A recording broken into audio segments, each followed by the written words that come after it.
안녕하십니까. 정성문 성형외과 원장 정성문입니다. 오늘도 성형외과에 대해서 이런저런 의문점에 대해서 묻고 답하는 시간을 갖도록 하겠습니다.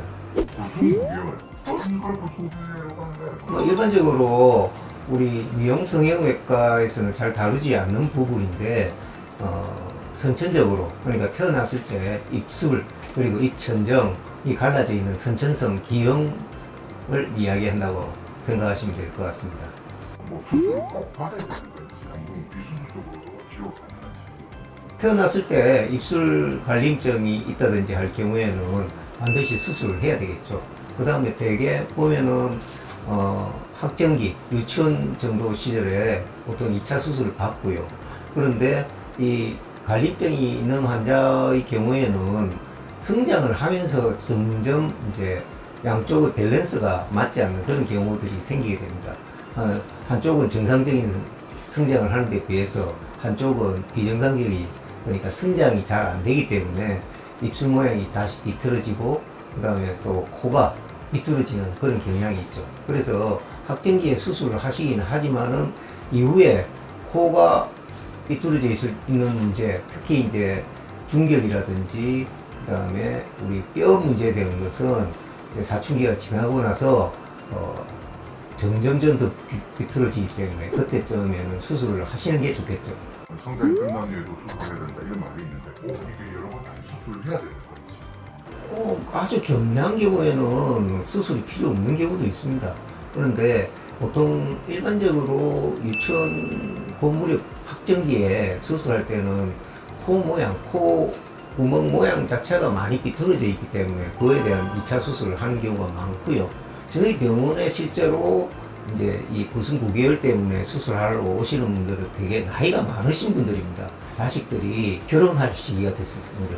이럴 때 이제 수술을 하시러 오는 경우들이 많으신데, 그런 경우에 되게 보면은 코 자체도 성장이 조금 부분적으로 모자라서 코 전체 모양이 이렇게 휘어 있는 그런 분들이 많으시죠. 그런 경우에는 뼈를 포함해서 중격 전체를 수술하는 비성형술이 되겠습니다.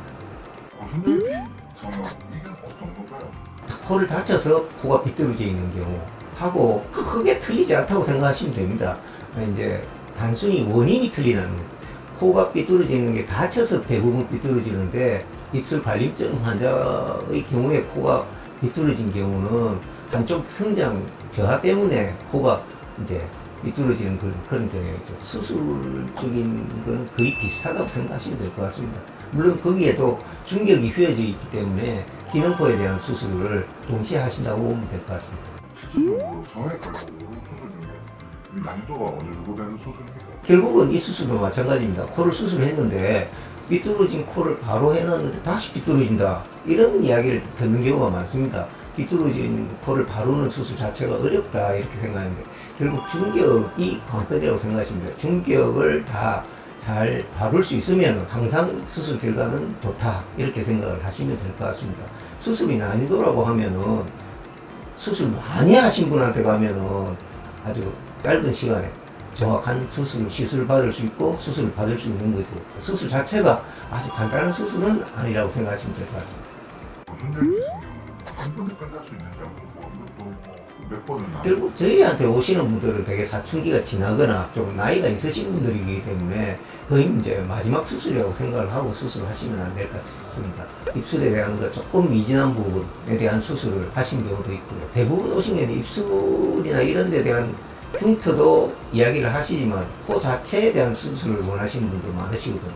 그래서 더 보기 좋게 할 수 있는 점들이 있다 하는 걸 알고 계시면 좋을 것 같습니다.